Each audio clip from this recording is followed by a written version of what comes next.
ആണവ കേന്ദ്രങ്ങളിൽ ഏതെങ്കിലും ആക്രമണം നടത്താൻ തുനിഞ്ഞാൽ മറുപടി രൂക്ഷ യുദ്ധമായിരിക്കുമെന്നാണ് ഇറാന്റെ പക്ഷം. രാജ്യത്തിന്റെ വിദേശകാര്യമന്ത്രിയാണ് ഇസ്രയേലിനെയും US-നെയും ലക്ഷ്യം വെച്ച് താക്കീത് പുറപ്പെടുവിപ്പിച്ചത്. പുതുതായി സ്ഥാനമേറ്റെടുത്ത US പ്രസിഡന്റ് ഡൊണാൾഡ് ട്രംപ് ഇറാന്റെ ആണവ കേന്ദ്രങ്ങളെ ആക്രമിക്കാൻ ഇസ്രയേലിനുമേൽ സമ്മർദ്ദം ചെലുത്തുന്നുവെന്ന അഭ്യൂഹത്തിന് പിന്നാലെയാണ് താക്കീത്. ബെഗിൻ ഡോക്ട്രിൻ എന്ന നയം അനുസരിച്ച് തങ്ങളുടെ എതിരാളികൾ ആരെങ്കിലും ആണവായുധ ശേഷി വികസിപ്പിക്കാൻ ശ്രമിച്ചാൽ അത് തകർക്കാൻ ശ്രമിക്കുന്നത് ഇസ്രയേലിന്റെ ശീലമാണ്.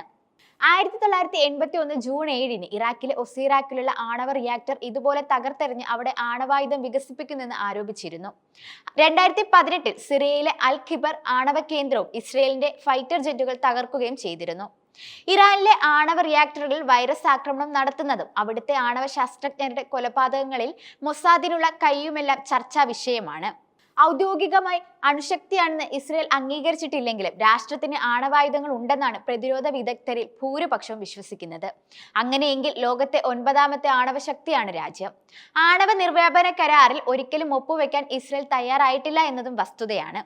ഇസ്രയേലിന് 90 പ്ലൂട്ടോണിയം ന്യൂക്ലിയർ ആയുധങ്ങൾ ഉണ്ടെന്നും 100 മുതൽ 200 വരെ ആയുധങ്ങൾ ഉണ്ടാക്കാനുള്ള പ്ലൂട്ടോണിയം ശേഷി ഉണ്ടെന്നുമാണ് ശക്തമായ അഭ്യൂഹങ്ങൾ പരക്കുന്നത്. എന്നാൽ ഇസ്രയേൽ സ്വന്തം നിലയിൽ ആണവായുധ പരീക്ഷണങ്ങൾ ഒന്നും ഇതുവരെ ശ്രദ്ധ നേടുന്ന തരത്തിൽ നടത്തിയിട്ടില്ല. യൂറോപ്പിലെ മറ്റു ചില രാജ്യങ്ങളുടെ സഹായത്തോടെ ഇസ്രയേൽ പരീക്ഷണങ്ങൾ നടത്തിയെന്ന് വാദിക്കുന്നവരുണ്ട്. രാഷ്ട്ര രൂപീകരണത്തിന് ശേഷം 2 പതിറ്റാണ്ടോളം ഇവർ ഫ്രാൻസിനെയാണ് ഇക്കാര്യത്തിൽ ആശ്രയിച്ചതെന്നും എന്നാൽ 1967-ലെ 6 ദിന യുദ്ധത്തിന് ശേഷം ഫ്രാൻസ് ഇക്കാര്യത്തിൽ ഇസ്രയേലുമായുള്ള സഹകരണം നിർത്തിയെന്നും പറയപ്പെടുന്നു. ഇതിനുശേഷം സ്വന്തം നിലയിൽ തന്നെ ആണവായുധങ്ങൾ വികസിപ്പിച്ചു. 1979-ൽ ഇന്ത്യൻ മഹാസമുദ്രത്തിൽ സംഭവിച്ച വേല സംഭവം ഇസ്രയേലിന്റെ ആണവായുധ പരീക്ഷണമാണെന്നും വാദങ്ങൾ ഉണ്ടായിട്ടുണ്ടായിരുന്നു. ഇസ്രയേലിലെ ഡിമോണയിലുള്ള നേഗവ് ന്യൂക്ലിയർ റിസർച്ച് സെന്ററിലാണ് ആണവായുധത്തിന് വേണ്ടിയുള്ള പ്ലൂട്ടോണിയം നിർമ്മിക്കപ്പെടുന്നതെന്ന് കരുതപ്പെടുന്നു. സ്വാഭാവിക യുറേനിയം പ്രക്രിയകൾക്ക് വിധേയമാക്കിയ ശേഷം പ്ലൂട്ടോണിയം വേർതിരിച്ചെടുക്കുന്ന രീതിയാണ് ഡിമോണയിലെ റിയാക്ടറിൽ വർഷം 10 കിലോയോളം പ്ലൂട്ടോണിയം ഉൽപ്പാദിപ്പിക്കാൻ റിയാക്ടറിന് ശേഷിയുണ്ടെന്ന് US കോൺഗ്രസിന് വേണ്ടി 1980-ൽ നടത്തിയ ഒരു പഠനം പറയുന്നു.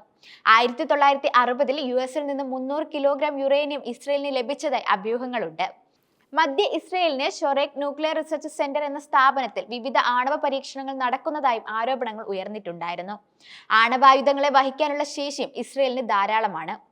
F-15, F-16, F-35 തുടങ്ങിയ US നിർമ്മിത വിമാനങ്ങൾക്ക് ന്യൂക്ലിയർ ഗ്രാവിറ്റി ബോംബുകൾ ഏറ്റാൻ ശക്തിയുണ്ട്. F-50 വിമാനത്തിന് 3500 കിലോമീറ്ററാണ് റേഞ്ച്.